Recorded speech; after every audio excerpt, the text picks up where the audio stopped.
How do you play Skyrim? Do you really focus in on a character? Like, you sit down, think of a backstory, plan out the weapons you'll use, establish your character's moral foundation so you know how to act during big story choices. Do you do all that? Or do you do a little bit of everything? Throwing fireballs, swinging your sword, shooting arrows, picking the stereotypical good guy choices in quests. Go with the flow, you know? Whichever group you fall into, you're having a drastically different experience than the other. Before we dive into all that, let's get fundamental real quick. Why do we play video games? In my mind, it's because we desire stimulation. We want to do things and have the game react to us. Those interactions between us pushing buttons and the game responding to those buttons, that's what makes video games distinct from all the non-interactive mediums. Restrictions in a game add more meaningful stimulation. Think of it like this. If all a level in Super Mario Bros. was just a flat plane until the flagpole, there's no meat on the game's bones. You just hold right and eventually win. There's nothing to put a little pressure on you. The pressure put onto the player is an important value that a designer can tweak. Do they add just a couple more enemies to make it slightly more challenging? Or do they ease up and let the player breathe a bit? There's a fine line to be struck between putting too much or not enough pressure on the player. And I think games these days lean away from putting too much pressure on the player. Skyrim doesn't really care to limit you. You can use any weapon type on any character, level up all your skills to 100, do almost every quest in the game on one save. You can truly become a jack of all trades, unhindered by any mechanical limitation. But I think the game would be more meaningful if you could choose some restrictions. Forbid your character from equipping a certain weapon type. Make them incredibly weak to one magic school. Have them be weaker during the day, that kind of thing. Having constraints like that puts up more barriers that stop you from effortlessly breezing through the game.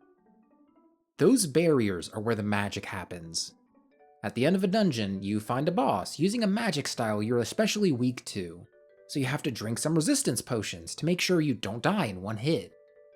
Maybe you come across a random event midday, but you're weak during the day, so you have to decide to fight some thieves coming at you or run away.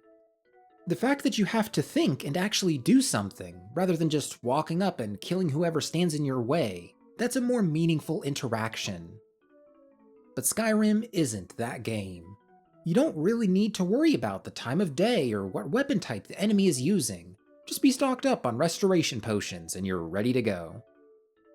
And sure, you could argue that while the game doesn't have any mechanical system to impose restrictions, you could still do it yourself.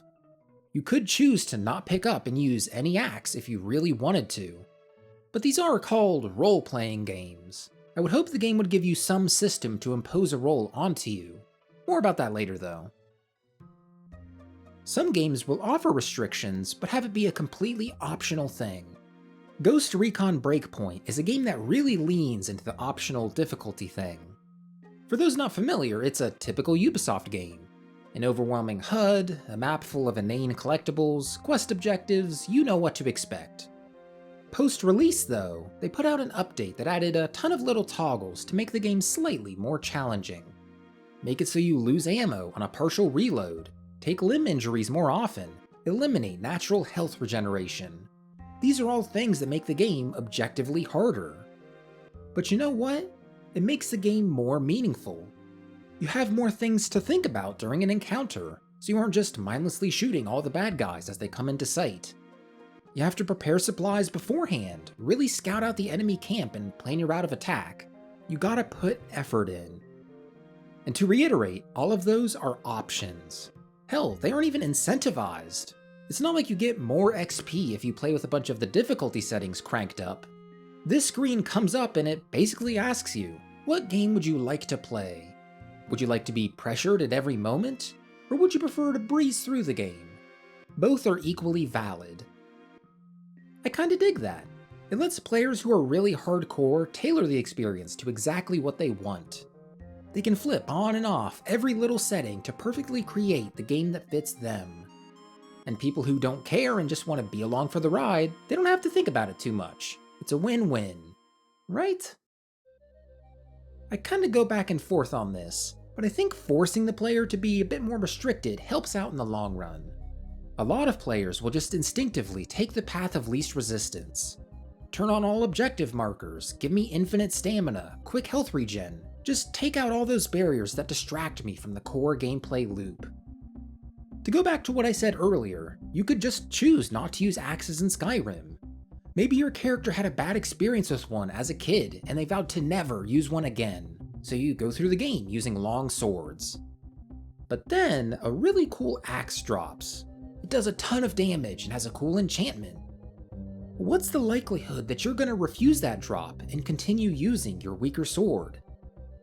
I think a lot of players would enjoy games more if they were pressured a tiny bit. Make it so they literally cannot equip that nice new axe. Have enemy types that force you to use weapons you wouldn't normally. Dish out some consequences for a bad decision. It's really hard to force the majority of players to stick to a self-imposed challenge. Daggerfall found a really cool solution to this. I think all the Elder Scrolls games could have learned from it here. That game has an in-depth character creator, but what I want to focus on is right here. This is where you pick special advantages and disadvantages. Every advantage you take raises this pointer, which means you'll level up more slowly throughout the game. Every disadvantage you take lowers the pointer, which means you'll level up more quickly. I'm generally not one to limit or restrict myself in games, yet I can't help myself but pick some while making a character here. I know that if I take a pretty hefty disadvantage, I can get a nice advantage in return. I want to be stronger with a longsword when I start the game, so I pick expertise in longblade. But then that makes me level up slower, so I give myself weakness to poison to balance it out. I can keep adding advantages and disadvantages until I have a character that is wholly mine. They have a specific set of traits that will govern how I go through the game going forward. You can lead a horse to water, but unfortunately, you can't force it to drink. I will add those advantages and disadvantages to my character. My character is super unique, and my playstyle is different every time because of that. But I never roleplay. I never want to think about my character's backstory. I very rarely put myself in the head of them and make decisions in quests based on what they would do. If I know of a cool method to make a bunch of money, but it'll be looked down upon morally, I won't stop my good guy character from doing it. Are any of you guys like that? I kinda wish I wasn't, because I acknowledge I would probably have a deeper connection with the game. I would be forced to specialize rather than being a jack of all trades who does whatever the hell he wants. I've tried before to really get into that mindset, and it's hard. It's hard to force that on someone who doesn't really want to for themselves. I'm sure a lot of you out there are the same way. You didn't think about the crimes your character committed before they were captured at the beginning of Skyrim. Their goals, their motivations, most of you probably didn't do that. Yet if you did, you would probably have a stronger relationship with the game. Why is that? Why do a lot of people not roleplay? I say a lot of people, and not everyone, because there are a good few gamers out there who do that. Dungeons & Dragons has been around forever, and that's built from the ground up for roleplaying. I haven't played it myself, but I assume you can't just make a jack of all trades like you can in Skyrim.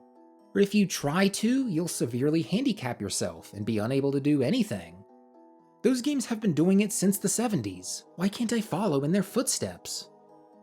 I think the medium itself plays a part in that.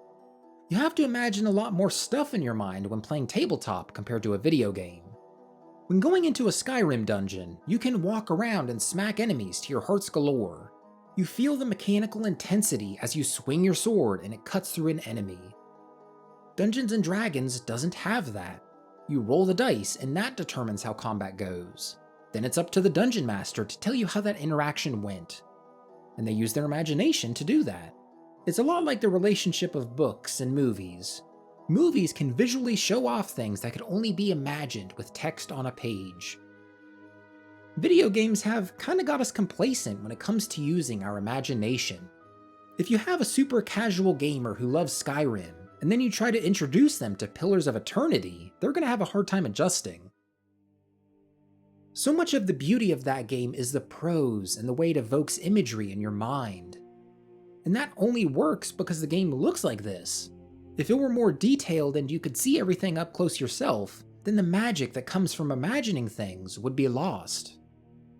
Skyrim is more popular than Pillars of Eternity, though. People want things spelled out for them. Not even spelled out for them, shown off, shown in beautiful, stunning detail. Trying to get players to read paragraphs of text describing an environment, or role-playing a game that's clearly not built for it, it's a Sisyphean task. You're not only fighting against their past biases, you're fighting against biases from other games they might be playing at the time. I'm not sure how to describe this, but I think you have to cognitively raise your mind up a level when role-playing in a game. We're so used to engaging with games superficially. A quest prompts us with a choice, and we think, what would I do in this situation? As if you were the character you're playing as. It's not an unreasonable perspective to have, considering these games are often first person. But to roleplay, you have to push that to the side. You have to not care about what you personally would do, but what your character would do. You know that you would pick the dialogue to help the most people and be the best guy in all of Skyrim, but maybe your character is only out for themselves. Maybe they pick the choice that screws over a few people for a tiny little reward. Not even a big enough reward to make it worth your while mechanically to pick it. Maybe your character truly doesn't care that the Whiterun orphanage is on fire, and would rather pick up 10 gold pieces he sees on the ground instead of helping them. Personally, I don't vibe with it. I think it just comes down to the fact that that's not what I want out of a game. I kinda wish I did want that though. I wish I was able to really immerse myself in these game worlds and truly become the character I'm playing as. But as I am right now, I just kinda use the character as a vessel for me and my personality to experience the world. I don't want to impose a whole lot of restrictions on myself, I just want to see all the content the developers created. Though going forward, I want to at least be a bit more intentional when I play my games. I'm probably never going to write down my own backstory in a physical notebook and plan out everything beforehand, but I at least want to be more deliberate about the things I do. Maybe I don't need to steal everything from the merchant chest hidden in Dawnstar. Just because it's there doesn't mean I need to do it.